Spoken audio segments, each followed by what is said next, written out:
Magandang araw sa inyong lahat at welcome sa aking channel. Noon pa ako makalat ang chika nang wala na si Paulo Avellino sa LVD Management ng yumaong talent manager na si Leo V. Dominguez. Actually may mga blind items na rin na naglalabasan. Ang chika pa, kahit sa ABS-CBN Studios ay hanggang katapusan na lang ng September ang kontrata ni Paulo. Ayon sa isang source na tinanong namin, nalaman na totoong nagpaalam na si Paulo sa kanyang management team.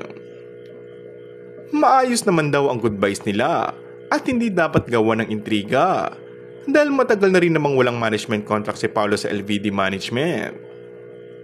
Kung saan lumipat si Paulo, yun ang hindi nila alam.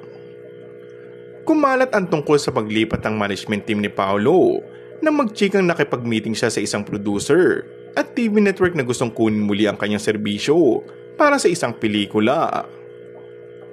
Si Paulo raw kasi mismo ang nakipag-meeting sa baguhang producer na kumuha sa kanya. Anyway, malit na mag-i-expire na rin ang kontrata ni Paulo sa ABS-CBN Studios at ang chika nga, mag-i-renew daw ito ng contract. Maaring sa renewal ng kontrata ni Paulo sa kapamilya, malalaman kung sino ang bago niyang manager. And that's all for our today's video.